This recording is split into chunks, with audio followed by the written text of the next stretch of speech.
which, along with Freshfields, is a presenting sponsor for our conference today, which is our 10th annual conference on M&A and the boardroom. We believe that this is the leading conference on the West Coast for talking about current issues in deal making.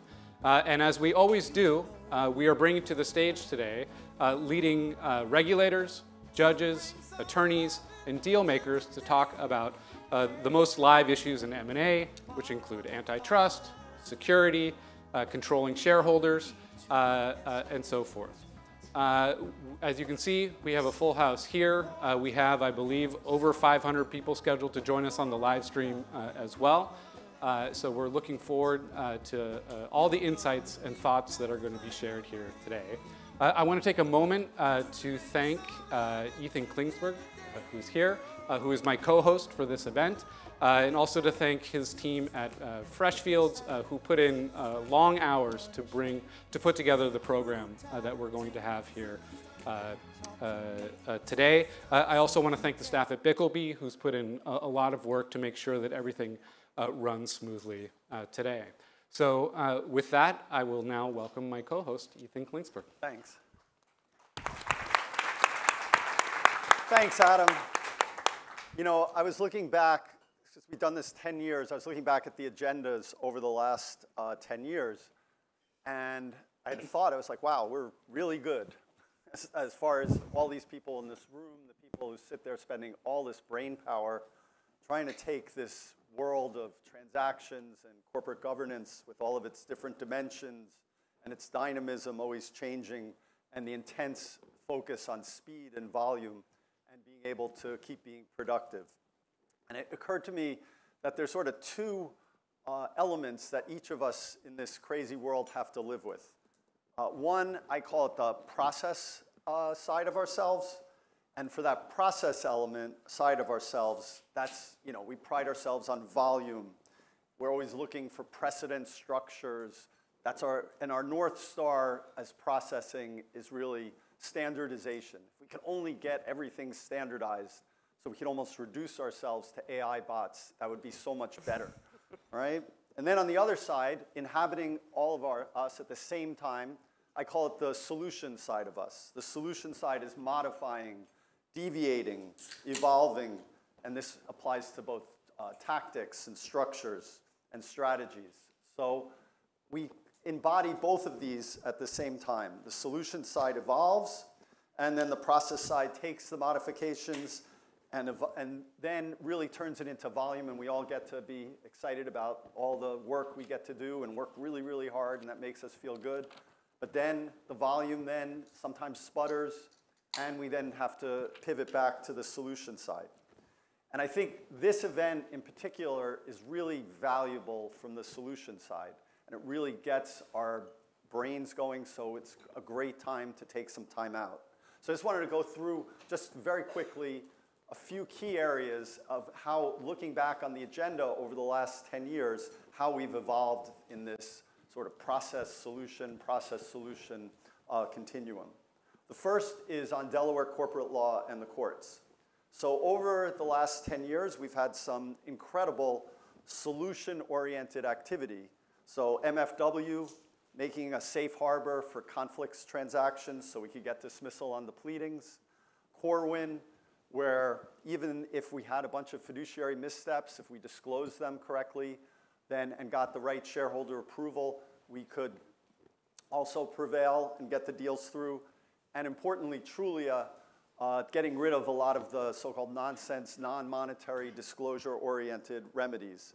And these decisions led us to a phase where plaintiffs' challenges to mergers waned a bit because we had these standardized approaches to the missteps. And I think over the years, a sort of new generation of process folks oriented began to arise. As I even got an email from one vice chancellor, and he said, we've entered the era of Corwin complacency, where everybody was just moving forward. Then, very recently, there were a few interesting cases coming out of Court of Chancery. And on the one hand, you could argue they were brilliant and truthful. On the other hand, you could a lot of folks pointed out that they kind of mucked up our ability to move at a standardized pace and volume that some of the earlier cases had paved the way for. So what did we do? And we'll be talking about this to some extent today. Well, the council in Delaware came up with amendments to the statute, and those may well be adopted sometime this summer. There was a lot of, in addition, there's been a lot of thoughtful public thinking about states other than Delaware, comparing Delaware with other states, which has led, I think, to a lot of constructive thinking. And as we'll hear, the Delaware Supreme Court is going to be carefully reviewing some of these recent decisions. So the solutions professionals sort of came on the case and made the path clear for more of the process-oriented folks within us to take over. Another area where we spent a lot of time over the years at this event is the shareholder landscape. Just as we thought Delaware fiduciary duties were becoming more standardized and predictable, the shareholder landscape became more and more of a minefield. We were talking about having to deal with activists and pro-ESG and anti-ESG and how to navigate ISS, Glass Lewis, how different passive strategy investors had different demands, how different actively managed funds had different demands. We've had panels here in the past about the sustainability rating agencies and sustainability auditing folks, and how do you manage all of these forces, all of which can be quite complicated. But this year, we don't have any real panels on that. And my observations these days on that is, I really think, even though there's still a lot of nasty letters coming in from activists to our clients, and we're doing lots of settlement agreements, and there's a lot to manage on the shareholder engagement front, I think a lot of this has become standardized. Most of the complaints from activists are about issues which our clients in the boardroom are already considering and moving in that direction. There's really not as much tension as one would think. Same as far as managing the impact investors versus the anti-woke investors. I think most companies have reached an equilibrium on that, and they've made peace about what matters and doesn't matter as far as demands of ISS and different institutional investors. So we've evolved again, I think, into a much more standardized approach from having events like this where we talk about solutions and think it through. The third area is antitrust and foreign investment regulatory. This is a topic we always hit upon. It's always a source of anxiety. I think 3 years ago, we really hit a peak of anxiety in this topic, and it's slowly waned over the years. The solutions folks have really entered the game. And we've come up with all sorts of creative and approaches in order to come out and make it so that we can get deals through and that the process side has become more powerful. We're doing away with most timing agreements. We're complying with second requests at record speed. We're fixing it first. We're litigating the fix. We're making litigation against the agencies something that boards are no longer intimidated about in the United States. And we're understanding with more precision the often significantly different thinking and vulnerabilities of the CMA in the UK, the European Commission in Brussels, and the agencies in Washington. And as in the contracts, I think we're coming up with more and more creative ways of compensating targets for a buyer's antitrust risk. So all in all, we'll hear more today, but I think the three regulators bit off more than they can chew, and the solution folks in many ways have brought things back into a volume process orientation on the antitrust and foreign investment side. Next is acquisition financing, which we will talk a bit about today. The syndicated bank loan market for acquisition financing was quite strong in 21 and 2022. Then there were a bunch of hung acquisition financing loans after 22, and there was a bunch of regulatory impediments that different syndicated bank lenders were facing.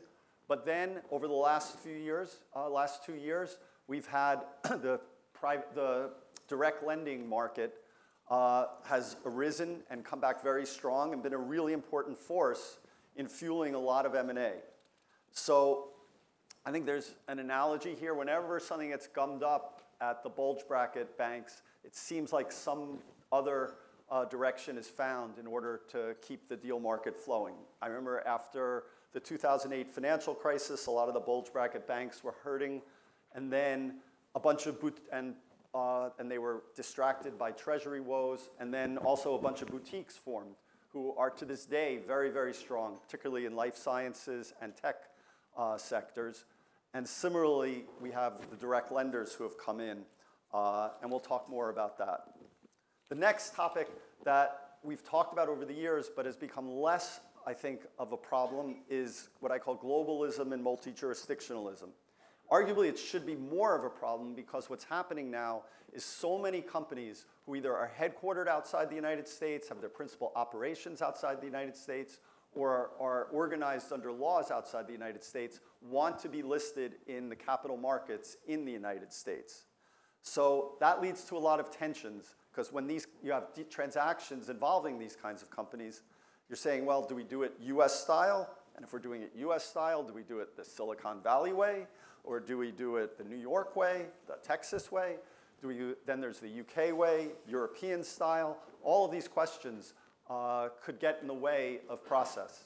You know, from my vantage point, being a partner at a firm that's equally strong in the Bay Area, New York, DC, London, Western Europe, Middle East, and Asia, it's like I can be agnostic on this point, but I also get a very good view of what's going on this tension or potential tension. And I think there's two trajectories that are really working to get us out of this being an impediment. One is the gap is getting smaller, and it's getting smaller on an accelerated basis between the different ways of structuring and doing deals. The second is, to the extent there are differences, and there really are differences because of certain just local regulations, there's becoming a much greater familiarity among deal makers with them, much greater tolerance for them, and so it's no longer, oh, we can't do a deal in that jurisdiction because it's just too much to understand the way that you have to structure there. And then the last dimension that I want to mention is something that I'm not really sure where we are on this process-solution, process continuum, but it's very important for all of us, and that is data. Arguably, there's no element that's driven more M&A and strategic direction shifts over the last several years than data. And this is true in all sectors, not just tech. And so to the extent there's vulnerabilities in data, whether it's the difficulties of compliance with regulations or just security problems, we all really need to understand that and put our thinking caps on and be solution-oriented, because if there are problems with doing deals so we can't get the data right, then a lot of these strategic directions will become dead ends. So we have an incredible panel of experts on data and cybersecurity and regulations relating to data today. So all in all, it's a great day for the solution side of us. Let your process side take a break. Put your phone to the side. After cocktails, you could go back and do your emails and work your butt off for the rest of the day.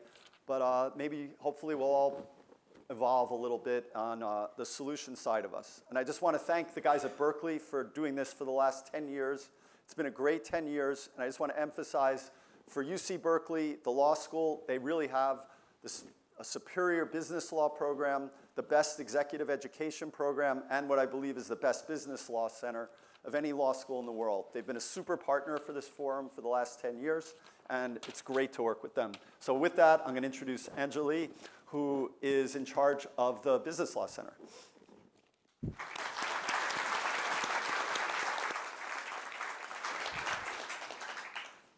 Thank you, Adam and Ethan, for your leadership in putting this together. We hear time and time again that folks really love coming to these forums, obviously because of the topics being so rich and our speakers being wonderful, but also the community that you get to experience, as well as the seamless flow of the event itself. Well, it's not possible to pull something like this off without a fantastic roster of sponsors. So I do want to take a moment to say thank you to our 2024 sponsors, which include Berkeley Law Executive Education, Collected Strategies, FGS Global, Gibson Dunn, Gladstone Place Partners, Innisfree, McKinsey Partners, Morris, Nichols, Arsht and Tunnell, and PJT Camberview, as well as our contributing organizations, FTI Consulting, H Advisors Abernathy, Joel Frank, and Young Conaway. I will be your MC for today, so you will be seeing my face quite a bit.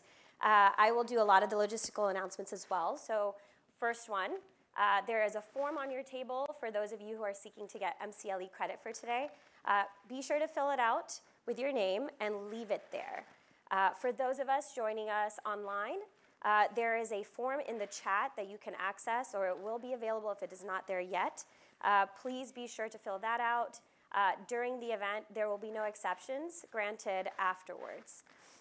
There's a Wi-Fi code also available on your table, as well as a book for today, which will have a book talk at the end of today. That book will be available to you as guests of our event.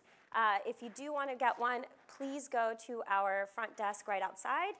There will be a QR code for you to sign up to get one. Now, on to our program for today. There's been a slight change in our schedule, so our next speaker will not be able to join us in person. However, he has generously provided us with exclusive remarks, and I am very excited to share those with you.